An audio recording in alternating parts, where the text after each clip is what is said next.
La spécificité d'un acide fort est très simple, sa réaction est totale avec l'eau. Donc si on met un acide fort AH dans l'eau, il va donner sa base conjuguée et des ions oxonium. Puisque la réaction est totale, tout l'acide dissous en solution va se transformer en sa base conjuguée et il y aura autant d'ions H3O+ que de bases. Vous pouvez vous demander pourquoi on ne prend pas en compte la quantité d'ions H3O+ initialement présent dans le solvant, dans l'eau. Rappelez-vous, le pH de l'eau c'est 7, donc la concentration initiale d'H3O+, c'est 10-7. Comme elle est petite, on la néglige toujours en lycée. Conséquence, puisque le pH par définition c'est moins log de H3O+, ici la concentration de H3O+ étant égale à C, la concentration initiale d'acide, on a pH égale moins log de C. Attention, si cette définition est toujours valable, celle-ci n'est valable que pour des acides forts. On verra comment faire avec les acides faibles dans les prochaines vidéos.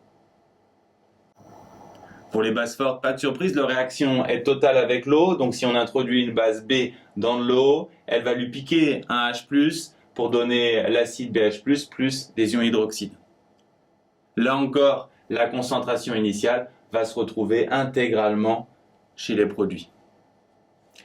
On peut maintenant se poser la question, par analogie avec ce qu'on a fait pour les acides forts, quelle relation existe-t-il entre le pH et la concentration initiale de base? Avec quelques exemples, on peut trouver cette relation. Imaginons que la concentration initiale de base soit de 10-6. Alors, la concentration en ion OH- sera aussi de 10-6. Si vous avez bien suivi les vidéos précédentes, vous savez qu'il y a un lien simple entre la concentration des ions OH- et celle des ions H3O+, qui est associé au Ke. Donc les ions H3O+, c'est 10-8 et le pH sera donc égal à 8. De la même façon, si la concentration initiale de base c'est 10-2, évidemment la concentration en OH- sera aussi de 10-2, la concentration en H3O+, cette fois sera de 10-12 et le pH égal à 12. Donc si on a une concentration avec une puissance -6, on a un pH égal à 8, une concentration avec une puissance -2, on a un pH égal à 12. On sent qu'il y a une relation avec 14 qui est associée au Ke. En fait, pour faire sortir la puissance ou pour extraire la puissance de 10, rappelez-vous, il faut appliquer un logarithme. Et donc finalement, si on fait logarithme de C plus 14, on va trouver le pH, d'où la relation.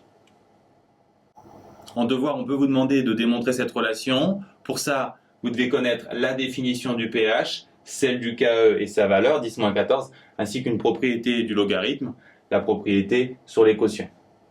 Ensuite, on déroule. H3O+, ça va être Ke sur la concentration de OH-. Ensuite, on applique la propriété des logarithmes. Ça va nous faire moins log de Ke, moins, donc ça fera plus log de OH-.